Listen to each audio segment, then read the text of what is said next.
recording. All right, okay, so today's lecture, we will take a look at more pandas stuff, okay?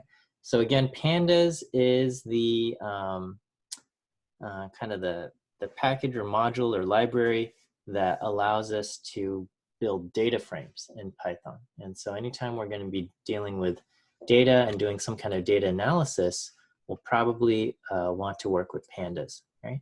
And so a key thing about pandas data frames is that they are powered by an index, okay? So, so when we start kind of manipulating our data, and I'll show that on Friday, everything is going to be worked through the index. So, so I just want to show a little bit about that.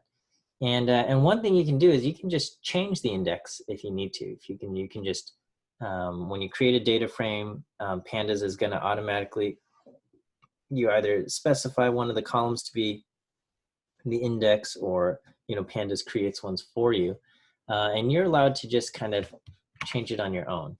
So so here I am I'm going to create a series here, a pandas series, and I give it the index DCAB, okay? And so, as far as these numbers go, the number after the decimal, so these are in increasing order, but the number after the decimal corresponds to the letter of the index. So 1.4 is D, the 0.3 goes to C, the 0.1 goes to A, and the 0.2 goes to B. So just so we can kind of keep track of these things, right?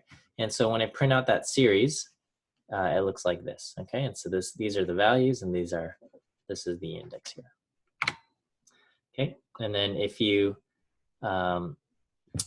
select values, like if you slice them, so D colon A, all right, it goes in the order that's been specified in the index, okay? So this doesn't have like an internal alphabetical, I mean, it does have alphabetical order, but when you use it as values of the index, it doesn't revert to that or anything. Okay, if you check what is the index, it gives you back the index object. And what you can do is you can just change that up, right? So here I'm going to just say, you know what, I don't want this. Let's do range 4, okay? So range 4 is going to be our index here, okay? And so range 4 will go 0, 1, 2, 3, and that gets assigned as our index here. And so when I print out original, it's now different, okay? So it's no longer DCAB, it's 0, 1, 2, 3.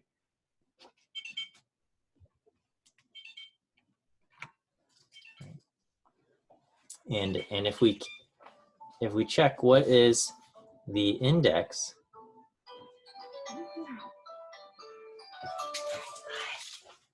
sorry about that. Okay, if we check what is the index now, we can see it has converted the values that we gave it, range 4, into a range index. Okay, so it has become a range index object. And then, so keep in mind now that I've given it range 4, 0 corresponds to the first value, 1, index 1, index 2, index 3. Okay, so what is the value where the index is 1? That's 2.3, and you can do .loc as 1, and .iloc will have the same behavior, because iloc always uses kind of positional indexing, and the positional index is identical to the index that we have, right? So we have given it the positional index 0, 1, 2, 3, and so loc and iloc behave identically, and they all return 2.3. Okay, here, notice what I'm going to do here. I'm going to do original, I'm going to change the index. I'm going to call the index, assign range 1 through 5, okay? And so the range, the index values go 1, 2, 3, 4.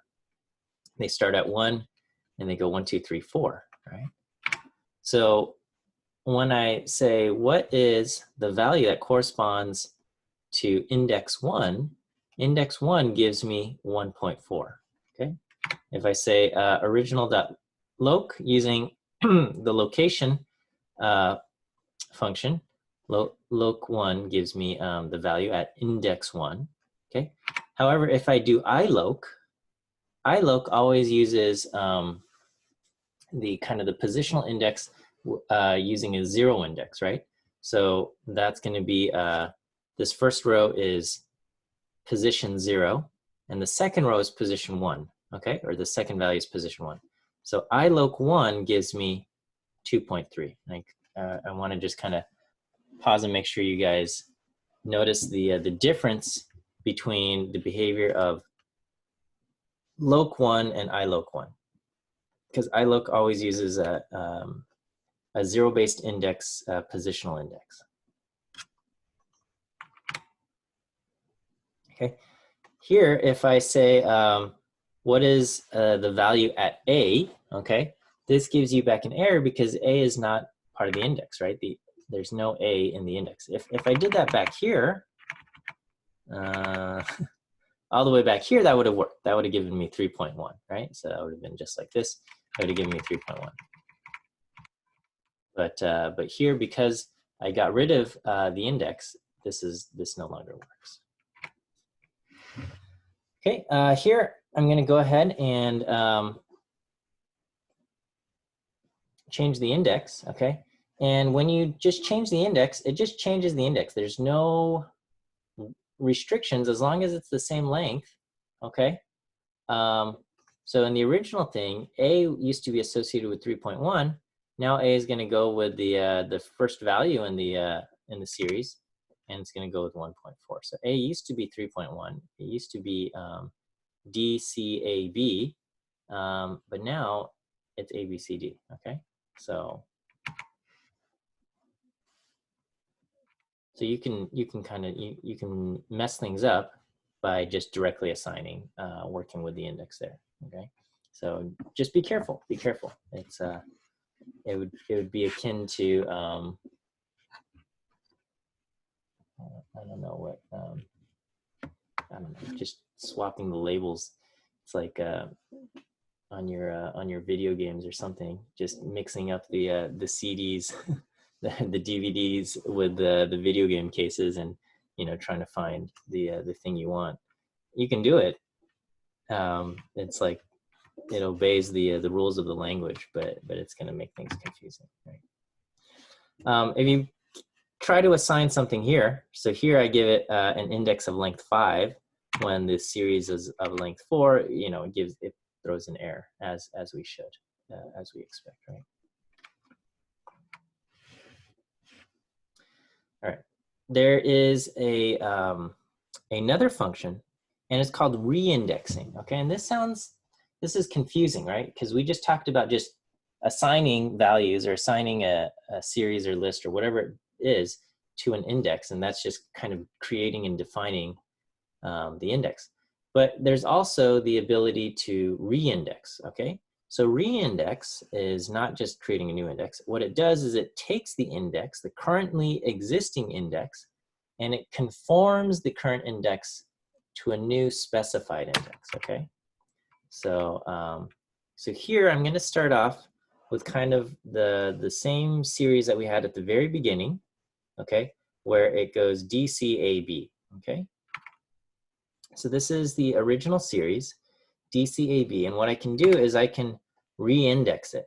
Okay, I can do take this and reindex this, which means take these values and conform it to A, B, C, D, E. Okay, and here we give it an E, which doesn't exist as part of the original index. So what is it going to do? Well, it's going to conform. It's going to conform the series to the thing, and so it rearranges the terms to A, B, C, D, and then for the E, it says, well, I didn't find anything, so it's going to throw in a nan. Okay, so so it takes the data in the original and it moves the values around to conform to the new index gives us a nan. Okay. If you don't like that you get nans, okay, you have an option when you call reindex. You can also give it an optional argument called fill value. Okay, so you can say fill value is 0, and then it gives us the same thing, except instead of the nan, we get a 0. Right, and so reindexing is useful, especially in cases where you have some kind of ordered data like a time series, and you kind of want to like conform, like you have data where you've taken measurements at certain times, maybe not regular intervals, and you want to kind of conform it to like a new calendar index or something. Okay, so here maybe the original values are, you got measurements at time 0, time 3, and time 6. Okay, and they are blue, purple, yellow. Okay, and let's say you want to kind of conform this to some kind of periodic thing where you say, okay, let's list off 0, 1, 2, 3, 4, 5, 6, 7, 8. Okay, so a reindex will say, all right, I'm going to associate blue with the 0, purple with the 3, yellow with the 6, and we're going to put in nans for everything else, right? Okay, and so again, here these are strings, and so you'll notice the data type here is an object, because with object we're allowed to mix nan with kind of string responses. That's how Python that's how pandas handles missing values kind of mixed in with strings. It kind of creates a new data type called an object. All right. Okay, so I'm going to show you a few things. So here we have all these nans. One method for filling is using forward fill. Okay, and so basically what it's going to do is it's going to take these nans, and it's going to take the earlier value, blue, and it's going to fill it forward. So it's going to go, okay, well, we'll put blue here, and then, oh, we hit purple, so now we're going to fill it forward. We do yellow, and we fill it forward. Okay, that's what we have. There's another method called backfill, okay, and you call bfill, and it goes backwards, right? So it was blue, nan, purple, nan, and yellow, nan. So there's nothing to backfill for the 8, okay, so if we're looking at this, there's nothing to backfill here, so it remains nan. But the yellow gets backfilled into these 2 spots, and the purple gets backfilled into these 2 spots. That's what we have. So that's forward fill and backfill, and that's that can be useful, especially if you're dealing with some kind of measurements across the spectrum of time, and you kind of just want to say, well, you know what, this is the last value that we saw, so we're going to just kind of assume it held there. Okay.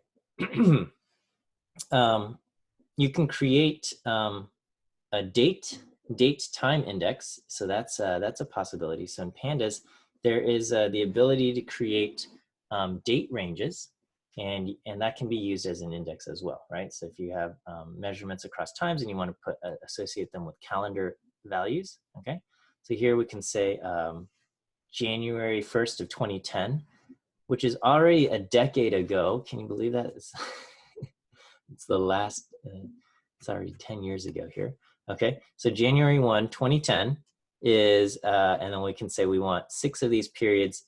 The frequency is daily, D for daily, and it's going to do January 1st, 2010, January 2nd, January 3rd, so on and so forth. Okay, and you can, and here I'm going to make a data frame out of this. So I give it just one column, a dictionary with some values in it. Let me say make a data frame out of that. So it's going to throw this into a column, okay? And then we'll say index is the date index. So we have the dates as the index, and we have the associated prices. And then I intentionally put in a missing value here, okay? Oh, it got cut off a little bit. So let me just zoom out a tiny bit. So here, you can also, here I created the date range, okay, to start December 29th, okay, with 10 periods, all right? So that's going to start December 29th. So it basically has 3 days from the year prior, And then if I use reindex this data frame using this thing, it's going to kind of give me the nans there. Same values, and it just kind of adds the additional earlier values there. So again, we can fill in those missing values using backfill, okay? And what it does is it will take this 100 from 101 and fill it backwards, okay? What happened here? This is still a nan. Why didn't this get filled backwards, okay? So this nan doesn't get filled in because the nan was not induced by the reindexing process, okay? The nan was just part of our data, okay? So the backfill only fills in missing values if there's a value missing because we've chosen to do a reindex. Does that make sense? So these nans were created because we reindexed and we gave it 3 additional dates that were not that weren't part of our data. And so when we reindexed according to that, when we conformed our values to this new index, it created nans. But this nan was already part of our data, and so when we do backfill, it doesn't fill it in because this nan was not induced through the reindexing process. Okay.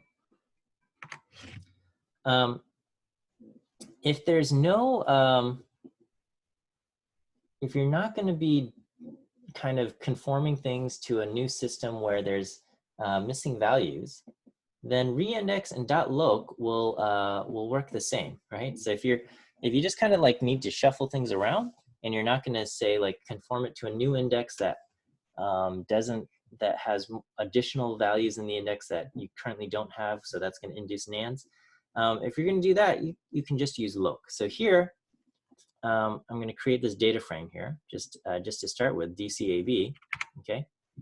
And I can reindex and say, kind of rearrange them to be ABCD, okay? And I can also do .loc and say .loc ABCD, okay? And that's going to give me the exact same values because here, this index ABCD and this index ABCD have all the same values that originally occurred in my original index. So my original index has the letters D, C, A, and B, okay? And I'm not introducing anything new here, okay? So I'm not introducing letter E or anything else. It's exactly what we had before. So here, if I do want to introduce the letter E, I should use reindex, and reindex will conform it and put in a nan value, okay? If I try to do that with .loc and I give it an E, all right, then it crashes on me. Sorry, I'm getting something's coming.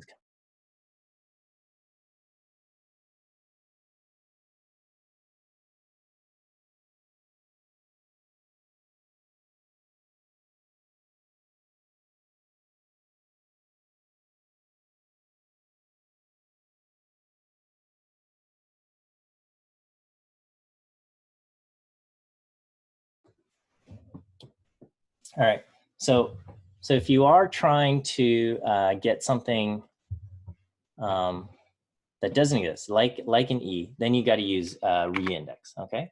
So reindex will work if you introduce something that's not part of your current indices, but .loc will not, okay? But if you're just dealing with values that already exist in your index, then they're going to behave the same. Okay, so reindex is kind of for introducing new values, creating a new index with new values that don't currently exist. Okay. Here, if I do ABCDA, no problem, because A already exists. Sorry, I don't know why. I just copied and pasted and should have gotten rid of the comment. So here, ABCDA.loc, no problem there. Okay. Reindex, also just fine. Okay, if I do reindex with the same thing, ABCDA, produces it, no problem. Okay. Here you can use .loc to say what is the value at C. .loc you can use here you can use it in combination with assignment, so we can assign the value 5 to location A, right? And because object 5 has two values, two entries where the index is A, both of them will get assigned the value 5. Okay, so it's going to assign the value 5 to all locations where the index is A, right? So there's not a requirement that indices have to be unique. Okay, you are allowed to have indices that are duplicate indices. That doesn't break pandas. It is allowed, but it can lead to confusion. So, you know, it's generally recommended. Most of the time, you'll want an index that is unique, but you know, there could be a circumstance where it's okay to have duplicates. Okay, but generally, if you're using the index as a way to reference rows in your data frame, generally you'll want it to be a unique identifier, okay? But Pandas does not enforce that as like a requirement. So you are allowed to have the index be duplicated, but when you do operations like this, it's going to apply to all locations where the index is A. Okay. You can delete rows, okay, using DataFrame.drop inside in Pandas, okay? So, so by default, you can do drop delete rows, but you can also delete columns if you specify axis equal 1, right? So here, I'm going to create a data frame by taking the values 0 through 11, A range 12. We reshape them into 3, 4. We're going to create columns, capital A, B, C, D. And as far as the rows, the row index will be lowercase a, b, c. And so here's a printout of that data frame. Okay, so here I can say drop A and C, and it deletes row A, and it deletes row C. Okay, I can say drop column B and column C. I have to specify axis equal to 1. Otherwise, Python's going to look for these in the rows, and it's going to say, I can't find it. And it deletes the columns. Okay. Drop, when you call drop, it returns a new object and leaves the original data frame unchanged. So if I call data frame, it's still the original data frame with all the values. Okay, nothing's been dropped. There is an argument, okay, called in place equals true. So I could do dot drop rows AC, comma, in place equals true, and then this will basically take the result and assign it back to data frame. Okay. I mean, you could also just do df equals df.drop, right? So that also works. But you can also use in place equals true, and it will assign it back to that. Okay, so this is the best part of pandas and the indices. Okay, pandas will always align the index. Okay, so when you do any kind of element-wise operation, like element-wise addition, element-wise multiplication, or division, pandas will always line up the indices before doing the calculations here. Okay, so here I create a series, and the indices are A, C, D, and E. And here is another series, and the indices are A, C, E, F, G. Okay, so I've got two different series here, A, C, D, E, with index A, C, D, E, and here A, C, E, F, G. Okay, so I intentionally left out V, and I intentionally made these have different, some have values like this has a D, and this does not, and this has F and G, and this does not, right? So in common, we have A, C, and E. The other things are not common. And so, and they're of different length, right? They're different lengths. So if you tried to take these vectors and you tried to add them in R is going to take like the 4 and the 5, and it's going to do this weird recycling thing business. What Pandas does is it says, okay, we're going to line up the index. Okay, we're going to line up A with A, C with C, E with E, and then and do our operation there. So here I'm going to do S1 plus S2, series 1 plus series 2, and it says, okay, A is 7.3, here A is negative 2.1. I can align those, and when I add them, I'm going to get 5.2. C is negative 2.5, and C over here is 3.6. I can align those, and I'm going to get 1.1, okay? D, there's no match between them, so we get a NaN. And E, if I add these two, I get 1.5 added with negative 1.5. Those align and give me 0, okay? And the other things give me NaNs because they don't exist, right? So this is, I think that this is awesome. This is a very handy and useful and powerful feature of Pandas in that you can give it series and columns and stuff that don't necessarily have the same length, don't necessarily even have the same objects or same index values, okay? But Pandas will do its best to line up the indexes that do match and perform element-wise calculations there, okay? Whereas if you were to try to do something like this in R, it was your responsibility to make sure all the columns were of equal length and all the columns were aligned. Like if you had one data frame over here and another data frame over here, and you said, take this column and add it to this column over here, if the data frames had different lengths, you would run into problems, okay? Or you'd get this weird recycling thing and get something different. And if one data frame was sorted slightly different, right? Like if some of the rows were swapped, R is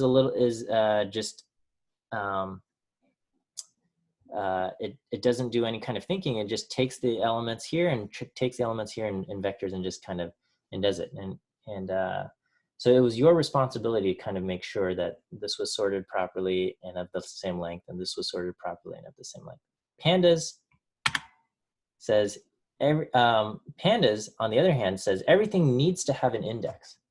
Okay, everything must have an index. If it has an index, then it will take the indices and line them up, right? You can also, so we saw something kind of like this where we had the addition sign as an overloaded operator, okay, when we defined our classes, but you can also do s1.add here. And if you use s1.add, you can provide it extra values, such as fill value equals 0, right? And so remember, basically what it's doing when you do these element-wise operation, it's going to kind of, it's taking the set, the union of this index and this index, okay? It's saying, okay, what's the union of ACDE, ACEFG? And it's going to re-index the values accordingly. And then, and so you can give it a fill value equals 0, and it will fill in, when it re-indexes this series to conform to the union, which has a D, okay, it's going to fill in with a 0, and it'll give us 3.4.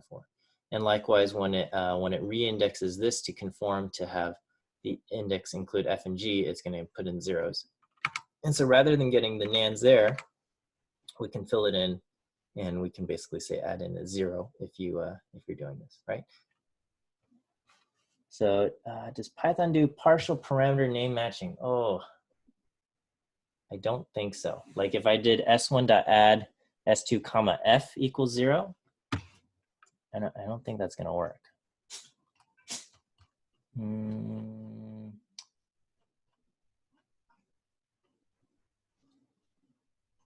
Where did I go?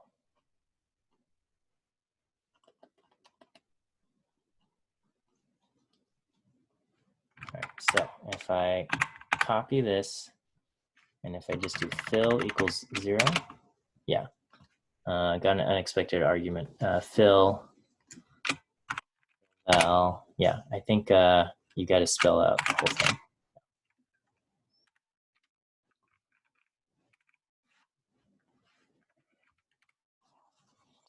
All right, same thing with multiply. Okay, so you can do multiply here, and you can do a fill value for multiply. Fill value makes sense to be 1. I mean, you can put in any value you want, but the identity there would be multiplicative identity is 1, things like that. Okay. It also works with data frames, right? Okay, so here I've got 2 data frames. This one has Ohio, Texas, Colorado. This one has Utah, Ohio, Texas, Oregon. And here I've got columns B, C, D, and here I've got columns B, D, and E, right? And so I've got 2 data frames with slightly different columns and slightly different rows, okay? Some are in common and some are different. And we're gonna say, let's add these 2 together, okay? Well here, what does it do? It says, okay, well, what's in common, right? Ohio and Texas are common. It takes the union of these, so Ohio, Texas, Colorado, union, Ohio, Texas, Oregon. So it gives us the union of those things alphabetized, okay? And it also takes the union of B, C, D, and B, D, and E, and gives us the union there. But then there's only 4 elements that are in common: Ohio B, Ohio D, Texas B, and Texas D, and everything else gets a nan. Okay.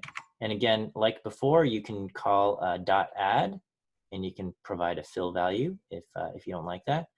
And you know, neither of them had a Colorado E, right? There's no Colorado E. There's no Colorado E here, so that just gets a nan.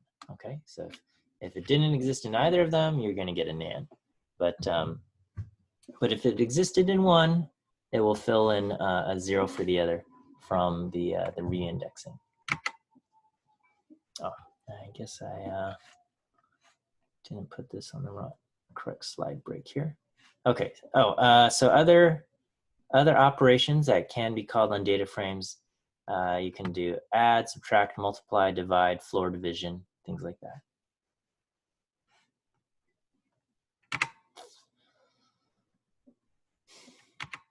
All right. So here is a data frame. I've got some numbers here. I've got A, B, C, D, E, F, G, and column 1 and 2, right? And all right, and so this is what we have, okay? Some are missing values and things like that. All right, you can do a summary, or not summary, sum, okay? And sum will, by default, apply it column-wise. So the default action is to say, all right, let's, when you call sum on a data frame, so notice I've done DataFrame.sum. It's gonna just take the entire column and add them up. So I do 1.5 plus 6 plus 1.5, so that's 9, plus 4 and 6, so that adds up to 19, and then the other adds up to -6.5. Okay, you can specify axis equal to 1, and it's going to sum across the columns, not the rows. Okay, so it'll sum across. So by default, it sums across the rows, and now we're saying sum across the columns, and by default, it just kind of ignores the nans and adds them together, right? You can so the behaviors are a little bit different. You gotta kind of have to remember these things. If you don't want it to ignore the nans, okay, you can specify skip NA equal to false, and then it will say, oh, there's a missing value, so it's nan. Okay, you can do that as well. Okay, but otherwise it kind of just fills in the 0 here. So even though C is nan, it's going to just fill in zeros. So something to be aware of. Okay, similarly, you can take the means of each column, okay? Or you can do the mean across the rows using axis equal to 1. And in this case, it leaves it as a nan, okay? Because the mean of 2 nans is going to be nan.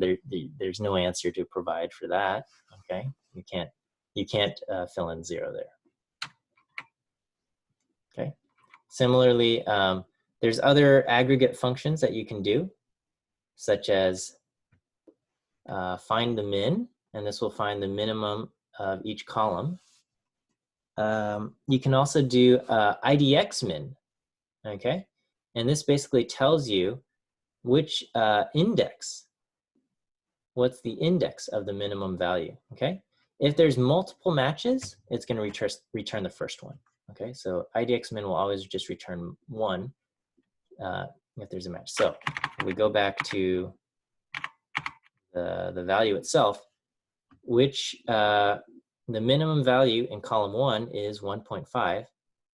And what's the index associated with the minimum value? There's technically A and D, both are the minimum value, okay? But it's just gonna give us the first A. Okay, similarly, what's the minimum value in column 2? Negative 4.5, okay, and that appears in B and F.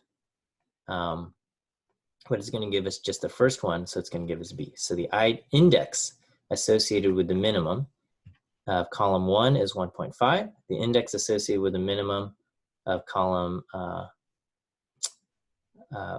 2 is index B, and that's what we have here.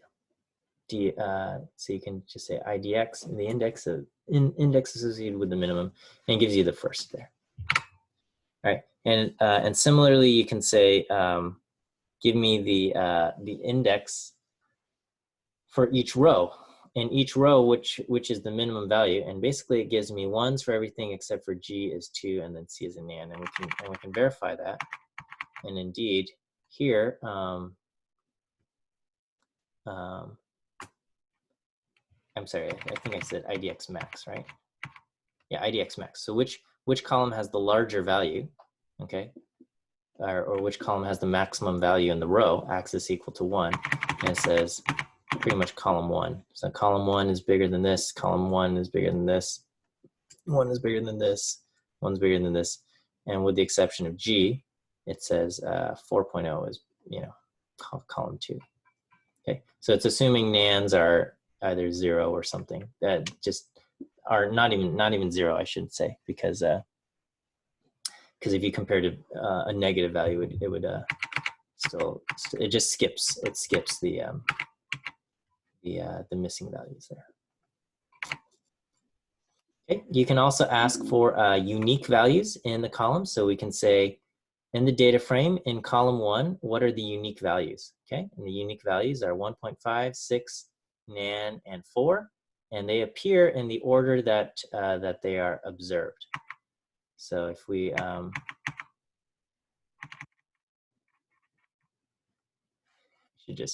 I should just keep this one open here. Okay. Better that way.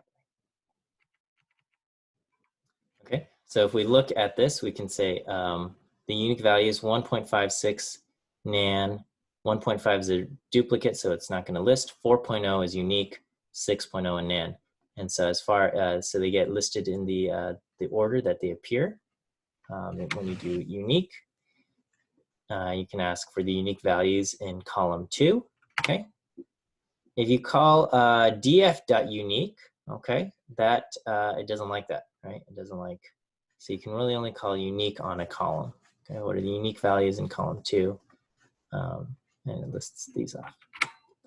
Okay, you can say how many unique values are there? How many non-missing unique values are there? All right, and we have 1.5, 6, and 4.0. Those are the non-missing unique values. So we have 3 of them. And then this is a very handy function that I strongly recommend you memorize this one, okay? So I'm throwing a bunch of stuff at you, okay? And this one is value counts. And this will go through, and it basically tallies up how many times a certain value appears, right? So 1.5 appears twice, 6.0 appears twice, 4.0 appears once. And that's what it has. Okay, in descending order of frequency, so value counts. Very, very useful. Okay, you can also do check to see for a column, are they equal? Is it in one of the set? So you can say, is it equal to 1.5 or equal to 4.0, right? So it's going to return true for A, D, and E, okay, and false for everywhere else, right? So it is in 1.5, 4.0, right? You can do this with Boolean expressions, right? So you can say df.1 equals to 1.5, or df1 equal to 4.0. Okay, you have to use the kind of the bitwise comparison, meaning that it's going to go element-wise, and it will give you the same value here. But if you're going to do something like this, the is-in operator is generally the preferred way to go. Okay, if you do df1 equal to 1.5 or 4.0, without kind of, because this is going to return a logical vector and this is going to return a logical vector, not a logical, Boolean, sorry, getting my R terms and Python terms mixed up. This is going to return a Boolean NumPy array, and this is also a Boolean NumPy array, okay? Or I'm sorry, a Boolean Panda series. Boolean Panda series with Booleans, Panda series with Booleans with indexes that get aligned, and is gonna perform the OR operator there. If you don't separate these, then the OR operator is gonna get kind of mixed up. So you can't just do df.1 equals 1.5 vertical bar 4.0. That's not gonna work. Okay, and so now that we have, now that we have df.1 is in 1.5, 4.0, we can use this Boolean series to mask the data frame, right? So I can say, all right, only return where these rows are true. So I can put that inside here using the .loc. Okay, so using the .location operator, I can say, give me the locations where, applied to the rows. So I put it in front of the comma to where this is true, and it's going to give you back the data frame rows A, D, and E. So we're applying a mask to the data frame using the .location operator and a Boolean series. This is okay? Feeling good with everybody? All right. So, so last thing I think I'm going to talk about today is filtering out the, filtering out and filling in missing values. So here is our data frame, and we can say, let's get rid of anything that's missing, right? So we can say drop NA. Drop NA will remove any row that has missing. So it's going to remove row A, row C, and row G. So anything with missing values, you can do drop NA and it gets rid of them, okay? You can also specify only drop if all the values are missing, right? So you can say, I want to keep G and I want to keep A, but drop row C, okay? So that's going to be drop NA, and you specify how equals all, okay? You're not going to remember all of these things, all right? So all of these things, you just type in pandas, remove, and then you go, oh, drop NA, right? So this is, so generally when you type in, so when you search something on the internet, right? So you're going to type in pandas, and then you generally type in what it is that you want to do. And you might get different results like Stack Overflow and stuff. Stack Overflow is usually pretty great. The most trustworthy place is going to be the pandas documentation, right? So if you see this, pandas.dataframe, and you say, okay, DataFrame drop, and then you can go through the help, and you go, oh, okay, this is how equals all, blah, blah, blah, how do I do this? That's how you're going to do it, okay? I have to constantly, there's no shame in looking up the name of the method or the operator that you need to do, right?